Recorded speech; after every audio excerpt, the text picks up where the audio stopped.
Hey everyone, here's just a quick little equipment video for you. I know you guys are always interested in what we have and what's going on the farm.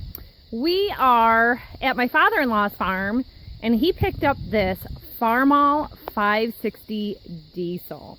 This is a rare find and it is a wide front. We really like the wide fronts here. It is haying season.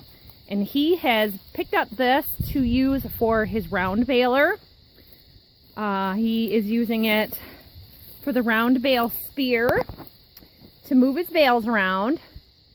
So we're just kind of waiting for the guys to make a pass around right now with the combine. They're off over here doing some combining today. And Trey and Grandpa are running that. So while the guys are doing some combining, I thought I'd show you off this beautiful tractor. You know, red is my favorite color. And the thing about this tractor is that it is original, vintage condition, and running beautifully. It's got a couple modifications to it. You see he's added his side mirror here so that he can see behind him as he's working. And he's got this wonderful canopy to sit under. Very. He's done a bit of a restoration on it with putting new tires and taking good care of it. She is a beauty. I wonder what I could do to talk him out of this one. It'd be nice for myself.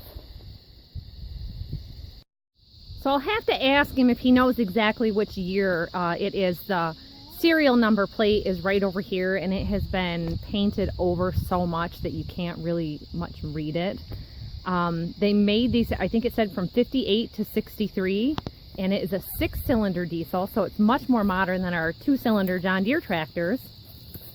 It does have the 3-point hitch and the power takeoff. It's a 540 power takeoff, so same as the John Deere's.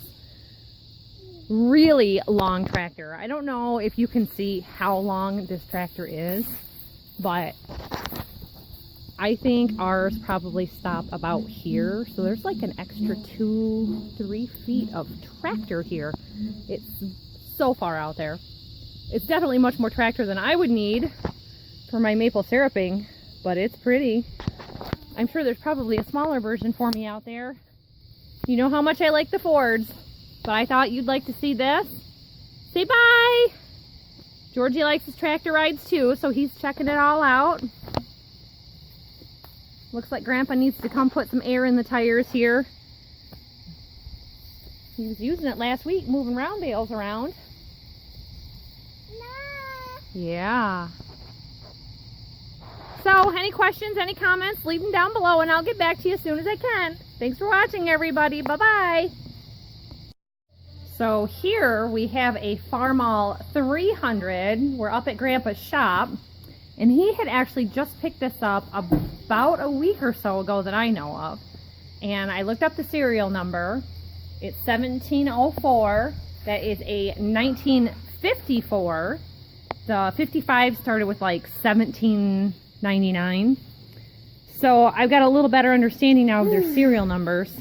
They're a lot different than the John Deere ones. So maybe I can take a better look at that other Farmall.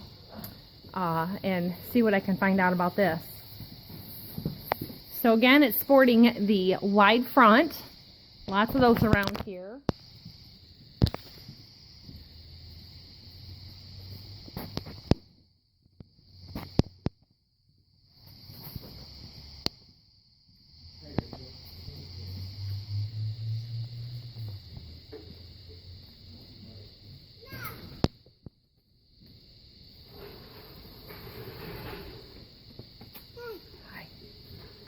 Careful.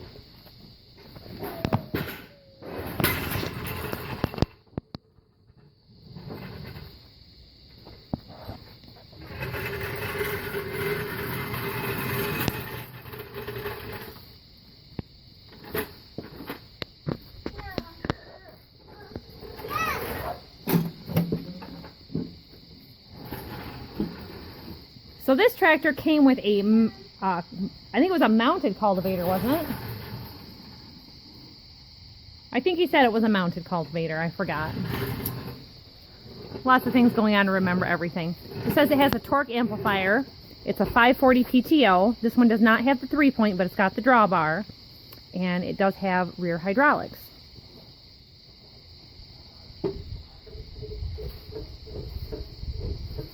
Remember what I said about this guy being tire guy?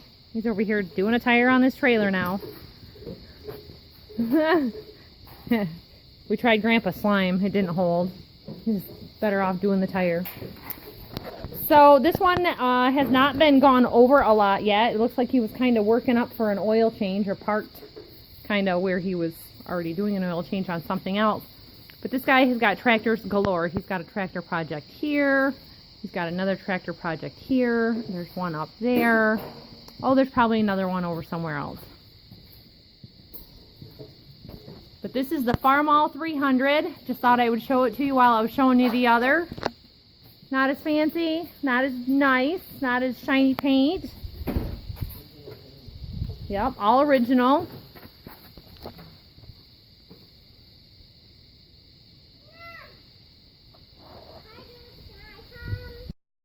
So my father-in-law decided it would be a good time to go ahead and put some new tires on that tractor so he can use it for clearing some snow this winter and for doing hay next spring. Tires are on their way, and he decided to take the wheels off and have them all painted. So Trey's job this weekend is to pick up some silver paint and get this painted up for Grandpa. Our last tire repair from the chloride damage went so well, he decided to go ahead and bring this one over for my husband to do a weld job on it. See what that chloride does? That's just chipped right out. It's kind of hard to see in this light, but real rough, real thin. He's going to put a metal plate in there, and how that kind of curves a little bit. He said on our own, on the other one he fixed it, he was able to bend a metal washer and reinforce that area. So this one's still waiting for its repair job, but same thing's going to happen with that, and he's going to get it all fixed up. It's real nice and it's real easy to go ahead and fix these things rather than just order new if you've got the time. And he's kind of semi-retired. My husband works to death, so it all gets done piece by piece and bit by bit, but they really enjoy these old tractors. If you're looking for tractor information on your tractor or a tractor that you may be interested in purchasing, look up tractordata.com and Yesterday's Tractors. Yesterday's Tractors has a lot of information about specific tractors, issues that they may have, and the more and more I look at the little Fords, it just seems like every Ford forum that I find and every Ford that is for sale locally, they all have different starting issues. One of the neighbors locally has got a cute little Ford 8N right now, and that is just one of my favorites, the 8, the 9, and the Jubilee, the NAA.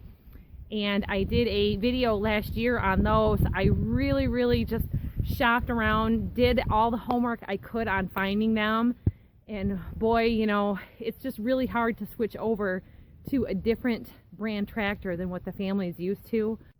My father-in-law is going back to the old Farmalls because it's what they used when he was younger and when my husband was just a boy. So that's just kind of a return of something old to the family, and I really like them. I'm learning a lot about live PTOs and, you know, what to look for when you're buying a tractor. So, you know, a lot of people do videos on what to look for when you're buying a used tractor. Well, only you know what you want and what you're looking for. For me personally, I don't need a 3-point for doing hay with our hay equipment. But if I want to help them with the field work, I'm going to need a 3-point. And our finish mower is also a 3-point mower. So if I'm going to keep using the finish mower with the tractor, mowing around the house, mowing under the apple trees in the orchard, in other places later on, I need that low tractor and I need the 3-point. So it just depends on what you're using it for, whether you're going to need that or not. So it's always something to consider. In town at the local dealership, there is a John Deere 50 for sale right now. I called about it. It didn't have a 3-point. That's kind of a no deal for me because, you know, it's a John Deere 50 and it's a little higher than a Ford Jubilee or the 40.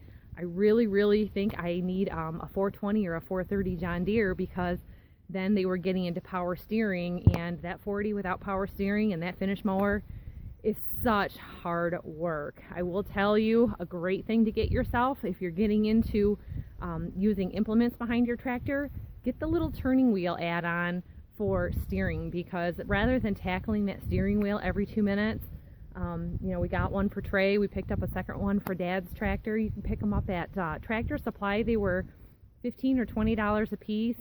The old wooden one that we had snapped off, so it was time to do an upgrade. And it's metal. I think he said it was stainless steel. I hope it is. So that's a nice little add-on to have for your tractor to make it a little easier for you, whether you got the power steering or not. So keep in mind what you're looking for in a tractor and what your needs are, because no farmer or no homesteader's needs are going to be exactly alike. So I really like the red and white of that Farmall tractor, and boy, I love that 3-rib canopy that's over the top. That's definitely something that's going to be on my list. And I will tell you, I just posted a picture of a heat houser on my Instagram today. I think I'm doing some Christmas shopping for my husband, because he does a lot of outdoor tractoring in the winter. The hardest thing about that is they don't make a heat houser with an opening for the pony motor, so that if you have to fill it. But I've asked around, and a lot of people said it's easy enough to just kind of undo a buckle or a snap, pull back the heat houser, fill your pony motor as you need it, and button it back up for use. So birthdays and Christmases are coming. It's time to start thinking about those Christmas lists. Maybe a cute little red and white tractor or another green one is on my list.